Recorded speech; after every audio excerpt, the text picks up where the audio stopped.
जय शनिदान, जय शनि महाराज। यक्ष कन्या या फिर यक्षिणी की उत्पत्ति के विषय में इस वीडियो में मैं चर्चा करने जा रहा हूँ।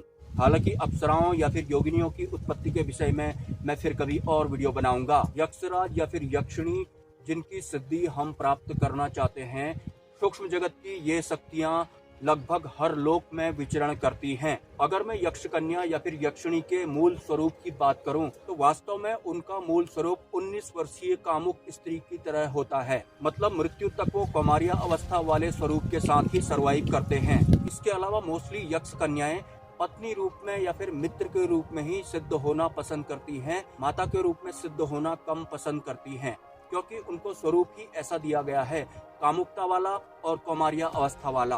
तो अगर कोई साधक यक्षिणी को माता के रूप में सिद्ध करता है, तो जब यक्षिणी का प्रत्यक्षीकरण होता है, उसके मूल स्वरूप यानी वही कौमार्य अवस्था वाले 19 वर्षीय कामुक स्त्री के रूप में होता है, जिससे कि अच्छा खासा साधक भी डगमगा जाता है। एक अनुभव को मैं इस वीडियो में जोड़ना चाहूंगा। एक साधक ने यक्षिणी को माता के रूप में सिद्ध करने के लिए साधना शुरू की, और वो इंसान ऑलरेडी शादीशुदा भी था। तो साधना के दौरान जब यक्षिणी का प्रत्यक्षीकरण हुआ, तो उसने उस साधक को बोला कि क्या तुम मुझे पत्नी रूप में स्वीकार नहीं करना चाहोगे। इसके साथ ही यक्षिणी ने उस साधक की पत्नी की तरफ को भी देखा, जिसे देखकर वो थोड़ा सकुचा भी गई थी। तो यक्षिणी साधना के इस अनुभव की गोपनीयता को बरकरार रखने के लिए मैं पूरा अनुभव शेयर नहीं कर पाऊंगा, लेकिन अगर आप एक शादीशुदा इंसान हैं और आप यक्षिणी को माता के रूप में सिद्ध करना चाहते हैं या फिर पत्नी के रूप में सिद्ध करना चाहते हैं, तो सिद्धि प्राप्त करने के बाद आपको अपनी फिजिकल वर्ल्ड वाली वाइफ से पूरी उम्र संभोग नहीं करना होता है। इसके अलावा अगर आपकी फिजिकल वर्ल्ड वाली वाइफ भी अगर साध्वी है,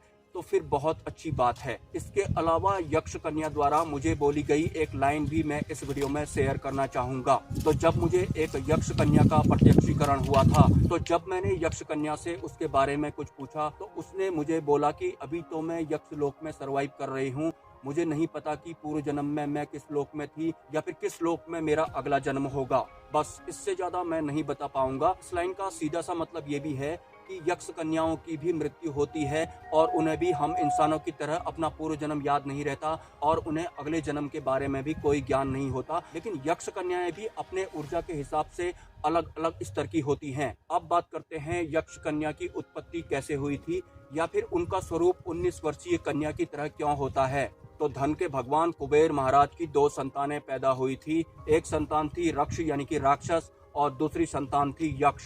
तो दैवी सत्ताओं की संतान होने के नाते तो रक्ष यानी कि राक्षसों ने ब्रह्मा जी से वरदान मांगा कि हमें पाताल लोक दे दीजिए और हमारे पास मायावी शक्तियां भी होनी चाहिए, जिससे कि हमारा दबदबा बना रहे। लेकिन यक्षों ने पाताल लोक नहीं मांगा और उन्होंने कोई मायावी शक्तियां भी ब्रह्मा जी से नहीं मांगी। यक्षों ने ब्रह्मा जी से कहा कि हम साधना कर पाएं, हम पूजा पाठ कर पाएं, और उससे जो भी शक्ति हमें मिले वो हमसे कोई नहीं छीन पाए। इसके साथ ही यक्षों ने ब्रह्मा जी से कहा कि हमें देवतुल्य माना जाना चाहिए। मतलब इस ब्रह्मांड के जो अन्य जीव हैं, वो यक्षों की भी देवताओं की तरह पूजा पाठ करें।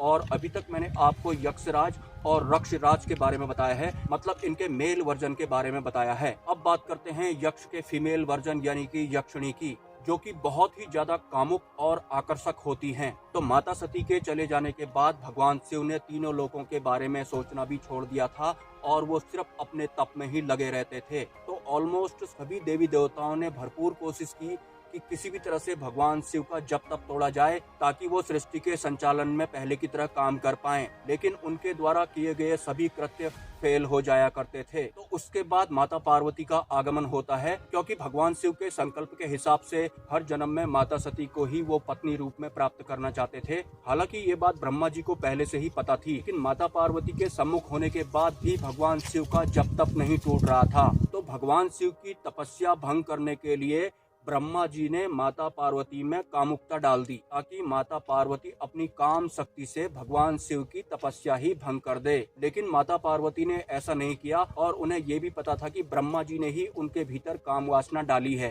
तो उन्होंने ब्रह्मा जी की कोई क्लास नहीं ली, क्योंकि ब्रह्मा जी ने वो अच्छे के लिए ही किया था। तो उसके बाद माता पार्वती ने अपनी काम वासना को या फिर अपने काम तत्व को त्याग दिया, और उनका काम तत्व इतना ज्यादा था कि इस ब्रह्मांड के हर ग्रह में उनका काम तत्व विचरण करने लग गया, चाहे वो हमारी पृथ्वी हो, पाताल लोक हो, इंद्रलोक हो, स्वर्गलोक हो या फिर कोई अन्य लोक हो। तो माता पार्वती के वो काम तत्व जो इस ब्रह्मांड के हर ग्रह में फैल गए थे, वही ये सब यक्ष कन्याएं हैं जिन यक्ष कन्याओं की हम सिद्धि प्राप्त करना चाहते हैं। तो ब्रह्मा जी के वरदान के हिसाब से यक्षराज को या फिर यक्ष कन्याओं को देवतुल्य वाला सम्मान मिलना तय किया गया था। लेकिन यक्ष कन्याएं या फिर यक्षिणी इतनी ज्यादा कामुक होती थी कि वो जिस भी लोक में होती थी, वहाँ जो भी साधु संत तपस्या कर रहा था, वो अपनी काम वासना से उन सभी साधु संतों की तपस्या को भंग कर देती थी, जिस वजह से सूक्ष्म जगत की व्यवस्था द्वारा यक्ष कन्याओं को श्राप दे दिया गया। और वो श्राप था कि जब तक कोई सच्चा साधक तुम्हें सिद्ध नहीं कर लेगा,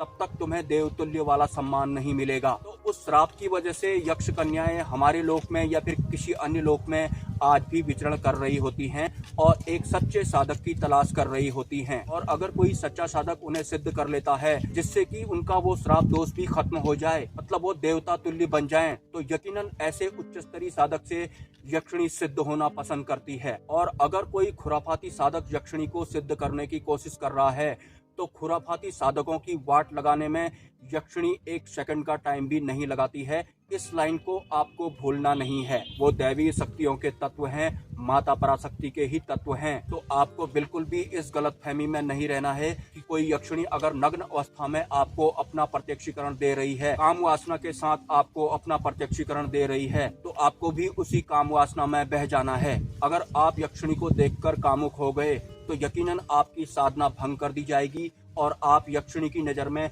एक निम्न स्तरीय साधक भी बन जाते हैं। और जो ये यक्षिणी या फिर अप्सराएं होती हैं, ये अक्सर नदी किनारे ही देखने को मिलती हैं, लेकिन रूप बदलकर वहाँ पर ये रहती हैं। किसी चिड़िया के रूप में ये घूम रही होती हैं या फिर किसी मछली के रूप में घूम रही होती हैं। लेकिन वो नदी का स्थान एक पब्लिक प्लेस वाला नहीं होता है, वो नदी बिल्कुल शांत जगह से गुजर रही होती है। और अगर कोई उच्च स्तरीय साधक ऐसे स्थानों पर पहुँच जाता है, उसे पता लग जाता है कि यहाँ पर कोई न कोई सूक्ष्म शक्ति जरूर घूम रही है, या फिर इन सूक्ष्म शक्तियों को अगर वो साधक उच्च स्तर का लगता है, तो फिर ये अपने हिसाब से ही उस साधक के आध्यात्मिक जीवन में एंट्री करती हैं। आपके कोई सवाल हैं तो आप मुझे कमेंट कर सकते हैं। और अगर आप इस चैनल को सपोर्ट करना चाहते हैं, तो इसी वीडियो के कमेंट सेक्शन में आपको एक UPI ID मिल जाएगा। स्वेच्छा से आप सपोर्ट कर सकते हैं, कोई जबरदस्ती नहीं है। मिलते हैं नेक्स्ट वीडियो में। ब्रह्मा विष्णु महेश एंड जय मां पराशक्ति।